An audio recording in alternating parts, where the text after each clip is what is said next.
Hello my witchlings, welcome to my parlour. Today I'm here with Kurt Cobain and having a chat to see how he's going and what's happening. Kurt Cobain took his life in 1994 and he was a very, very talented young man and died at the age of 27, leaving behind a 2-year-old daughter and his wife Courtney Love. So Kurt was a musician with the band Nirvana and had a lot of talent and a lot of life ahead of him, but he was very troubled and was into drugs, into alcohol and a whole lot of other things, and it was such a sad ending to such a very unique individual. So today we're going to have a chat with him and see what happened, to find out why perhaps he took his own life, what was troubling him, to see what we can make of this wasted life, because he had so much going for him, and to take his own life and to end it so violently, it's to me that is a waste of life. But one of his quotes here, wanting to be someone else is a waste of who you are. So there was so much potential in this young man, and let's see if we can find some more information. Because of the sensitivity of this subject, I'm going to disable comments, just because I want everyone to play nice, and I'm sensing this may not be an option for some of you, because there's some conspiracy theories going on around Kurt Cobain as well. So ring the bell to let Kurt know that I'm available and see if he wants to chat, and see what we can come up with. So Kurt Donald Cobain was born on February 20, 1967 in a small logging town of Aberdeen in the USA, Washington, USA. His parents divorced when he was young, and when he was 9 he went to live with his father, who eventually remarried, which caused a lot of friction, as with most step-parents, trying to see who was going to be in charge, I think. And then in the early 1980s, Kurt went to live with his mother and her boyfriend, who were back in Aberdeen. And at that time, Kurt was introduced to punk rock music, and he and the Melvins was a band that he joined, the Melvins, a local punk rock group, and became friends with one of its members, Buzz Osborne. And they went on to have some success, but not a lot. But it was his introduction to music and his style at that time. But his troubled life continued, and throughout high school, Kurt would get deeper into the drinking and drug scene, sadly. He was also fighting with his mother and didn't get along with his stepfather. So he spent most of 1984 and 85 living a nomadic life, staying with friends or sleeping in public buildings to avoid his family problems. So from a very young age, from 9, which is the formation of who you become, if you aren't fully formed an opinion by the age of 9 of who you are, you can be influenced by outer and inner demons, as it were. So it's rather sad. But in 1988, Kurt's musical ambitions began moving forward, and he and his second band, Nirvana, released their first track, Love Buzz, on a small label, and his songwriting skills would become their hallmark blend of heavy metal and punk. So he was a very talented songwriter, and he had so much talent, but so much trouble as well, so much going on in his life, and just couldn't cope with it all.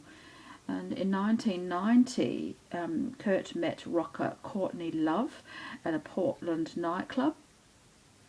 A little while later, the two of them dove into whirlwind romance, and in February 1992, Cobain and Courtney got married and had a daughter, Frances Bean, that August in 1992. So their daughter, Frances, was only 2 years old when her father committed suicide. With Nirvana's popularity skyrocketing into the mainstream, Kurt was conflicted in the direction his music was going. As someone who had built his artistry on anti-establishment sentiments, Kurt began to feel he was losing control of his future. He began using heroin to ease his stress and some health issues. Apparently he had a lot of stomach pain. So I wonder if that stomach pain was actually stomach cancer. Don't know. It's never been established. It's never been questioned. So could it have been stomach cancer that caused all of his stomach problems? I don't know, do we? We don't know. It's never been brought up really as a question. There are also problems between he and Courtney's lifestyle. They were both heavy drug users, and at one point social services threatened to take their daughter away. Dear, dear. But after a difficult and expensive court battle, the couple managed to keep their family together. But in 1993, Seattle police had to break up a violent dispute at the couple's home. The two were fighting over Kurt's guns, and which resulted in the police confiscating them. But Kurt always said he didn't like guns, but here he is, he's amassing a collection of guns. And he also tried to commit suicide several times before 1994. But his friends say that he was never that fond of guns, but he did have trouble, and he was contemplating suicide and had made a few attempts. So it's a bit of a different thing going on there as well. So while he was dealing with his personal problems, and professionally he was doing really, really well.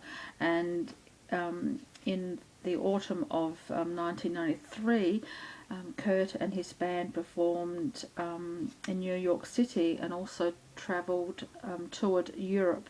But while in Europe, Kurt's problems escalated really, and he took some time out to spend some time with Courtney and their daughter, Frances. But while at a hotel in Rome, in Italy, he purposely overdosed on drugs and fell into a coma. His wife found him, and he was immediately taken to the hospital. But when he returned to the States, his state worsened, and on March 18, 1994, Courtney called the authorities that Kurt had taken medication, too much medication, and locked himself in the cupboard with guns. And when the police arrived, they determined that Kurt wasn't suicidal, but for safety took away his medication and firearms. And shortly after, Courtney pleaded with Kurt to get clean, which she was trying to do herself, and he checked into a rehab clinic in LA, but left days later and not telling anybody. And then on April 5th, 1994, 27-year-old Kurt committed suicide. This is the not so nice bit. He placed a shotgun into his mouth and fired, killing himself instantly. He left a very lengthy suicide note for his fans and his wife and young daughter, explaining his situation and why he was doing it. And his death was officially ruled a suicide. But conspiracy theories circulate, and they still do, that his wife may have had something to do with his death, or he was murdered.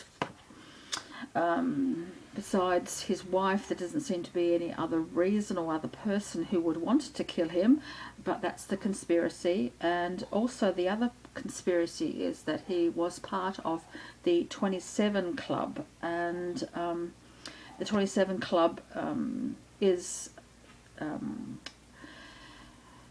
a group, and then they put it all together, and I don't know who started it or why they started it, about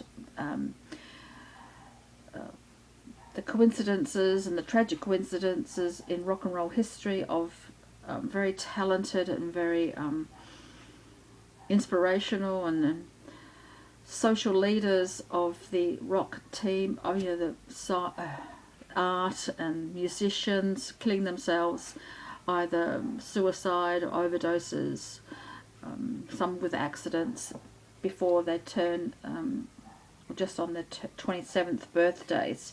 And the term has become widely known after Kurt's death in 1994, and fans connecting his age to that of Jim Morrison, Janis Joplin, Brian Jones and Jimi Hendrix, who all died around about their 27th birthday, give or take a month or two, or sometimes almost a year between the 27th birthday, but always dying before they reached 28. And it was said that Kurt was part of this club, and his mother even made a public statement of saying that she warned him and told him not to join that stupid club, but he went ahead and joined that stupid club. So that's another conspiracy theory about the 27 Club. A lot of rock and roll history groups, all individuals who have taken their lives or died by accident before 28. So it's, again, that's a very interesting theory. I don't know about that. We all know about Amy Winehouse as well, who committed suicide when she turned 27, and she's joined the ranks of that club. So I don't know, and I'm going to leave that up to anybody else to decide on that one. The conspiracy issues aside, it's a very tragic death, and let's see what Kurt has to say, especially about leaving his daughter, Frances Bean, who's doing quite well apparently, and has grown up to be a very talented young lady in her own right. Songwriter, musician, into the arts, into theatre and all that sort of thing. She's doing very, very well. So Kurt, would you like to chat with us?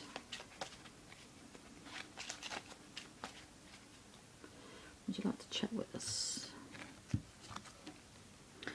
The Seven of Hearts. The Seven of Cups. Yeah, he had so many choices to make, so many decisions that were affecting his life, and he didn't know what to do with them. He didn't know which one was the right choice to make, and unfortunately the choice that he did take was to take his own life, because he felt as though maybe he ran out of choices, or there's just too many, and it was just overwhelming for him about what to do with his life. He was about to lose his home as well. His drug counsellor was saying that he was worried about that as well, and there was just so much going on, so many ideas and choices that he just didn't know what else to do, so he took his own life, unfortunately. Let's have a look and see what he says. Kurt, conspiracy theories aside, did you take your own life?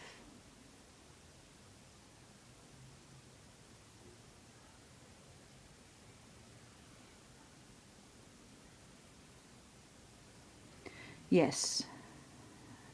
The pendulum is indicating yes. Thank you. So he did take his own life. It wasn't a murder.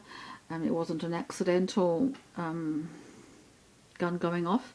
He deliberately chose to take his own life, because there's just so many choices, just so many things happening around him. He didn't know what else to do. I don't even think he had anyone to specifically confide in. He and Courtney had a lot of troubles. He was on drugs, and I don't think he really wanted to confide in anyone in the band.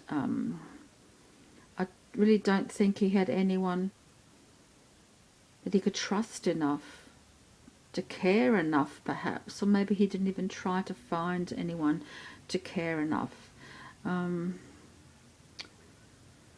Such a tragic waste of life, and I put that solemnly. I put that not in any way to disregard or to show disrespect to Kurt, but he wasted his life on his death, which was so sad, and so people are still talking about him. People are really in awe of him because of how much he put into his life in such a young age and how popular he really was. And I think he knew that, but it wasn't enough. There was just something missing in his life. You know, 9 is a very important age in anyone's lifetime. By the age of 9 or 10, you establish who you are, and if things happen before then, it disrupts that connection. It disrupts the love map, as it were. The morals and the upbringing changes a person if they're not established by the time they're 9, and it can be influenced by outer coincidences and people coming in, and what you learn from others, you easily led sometimes. And I think that's what happened to Kurt. He lost his way. I think he was very lost, and sadly took his own life because he just didn't know what else to do. The choices were just so overwhelming for him. Kurt, is there anything you would like to say, to share with us about your life, about why you chose to take your own life? It just seems such an important statement there that he made. Wanting to be someone else is a waste of who you are. And he knew who he was, but he got lost along the way, and it just seems to be rather sad. I think there was so much he wanted to do, but he got led along and sort of got distracted and took too many detours and ended up not knowing who he truly was.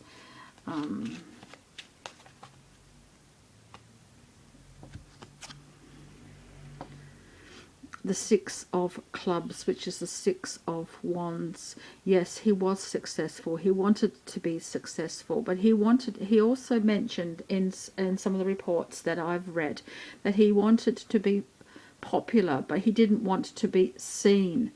He wanted to be in the background, just doing what he loved, but being popular at the same time, being known for who he was, but almost like not being there. Does that make sense? He was very, at that time,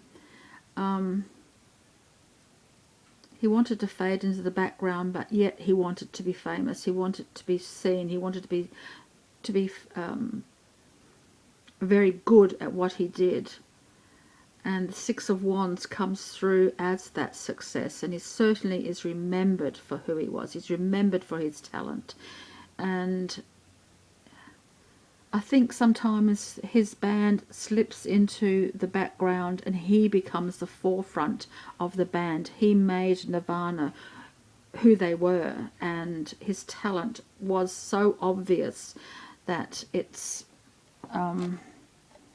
never going to be forgotten. But he wanted to just do what he loved, and I can't explain what I'm trying to say, but if you look through some of his story, you'll see that he wanted to to just be who he was and be really good at what he did, and to be worthy of the great musicians that he believed were out there, and he wanted to be worthy of being in contact with them and sharing their stories, and to be part of that, you know.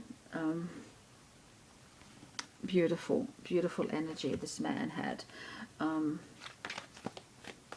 It's just so sad. But he did commit suicide. There's no conspiracy theories there.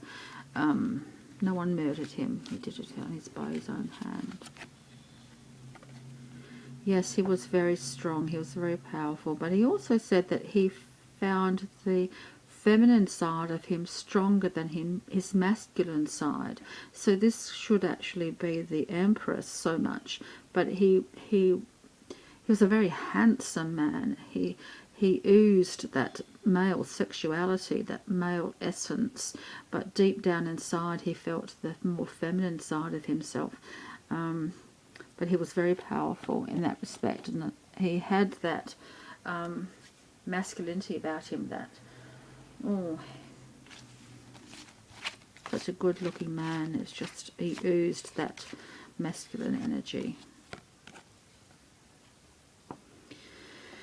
Working with others. He could also be here trying to blend his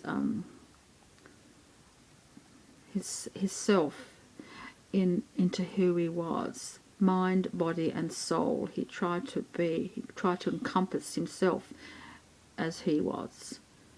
A lot of his songs probably described his lifestyle at that time, but he tried to combine all of that, trying to work his way into being who he was, who he truly was, because he was lost. And I think he wanted to find himself again and find himself in the music, but somewhere along the line it just wasn't enough anymore. He wasn't combining his mind, body and soul, and that wasn't happening for him, which is really sad.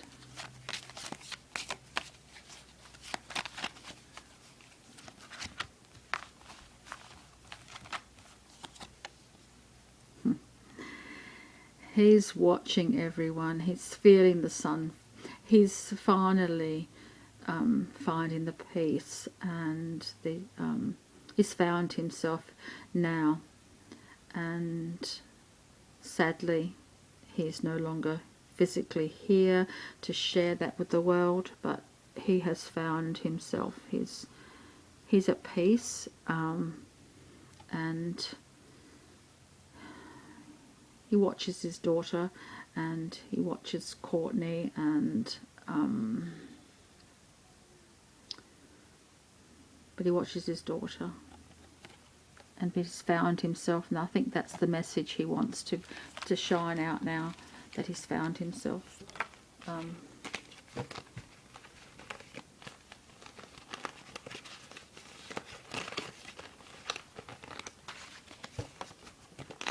There's so much more he wants to say.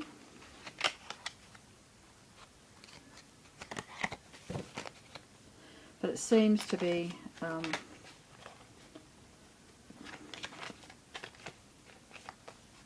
lost. Again, it's lost. I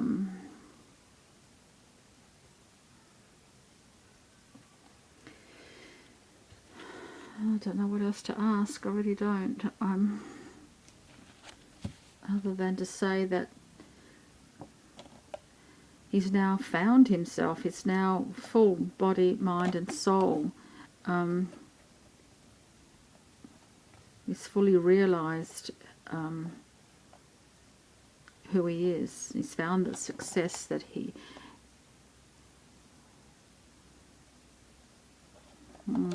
I don't know what else to say and to bring up, because I just feel such a sadness that he's gone, that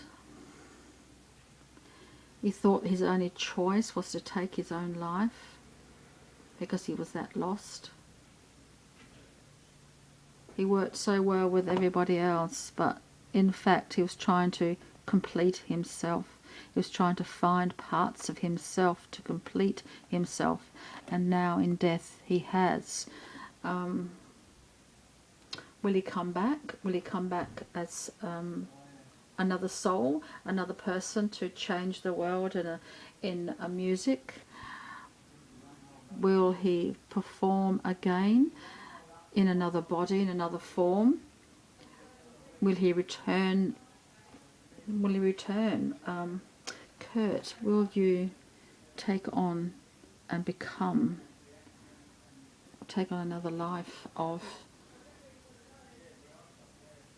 Are you intending to come back as another, to change the world of music, to change the world?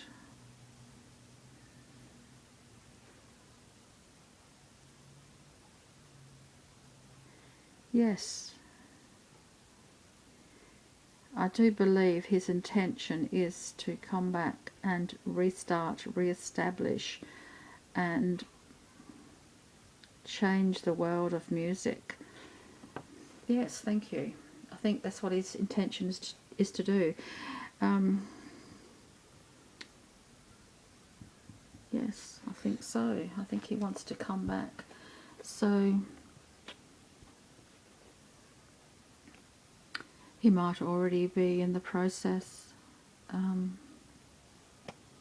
Someone may already have been born, someone who's going to change the world music scene and take on the qualities, the best qualities of Kurt Cobain, and bring those to the forefront, and to make better choices, to be famous, and but not to be famous just for the sake of being famous, but to make a stand, to make a point, perhaps even to make social change through their music. And I think that's where Kurt tried to steer himself, but got lost along the way. And I think with a new start, we can see Kurt in someone else, his talent in somebody else. Wow, wouldn't that be fantastic? Wouldn't that be the best thing ever?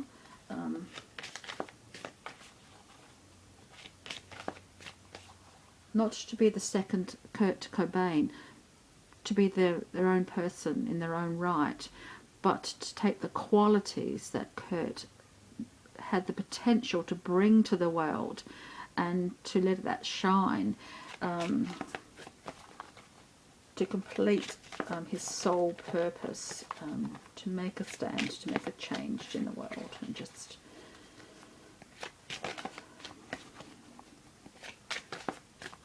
that would be the most awesome thing, wouldn't it? Just be perfect.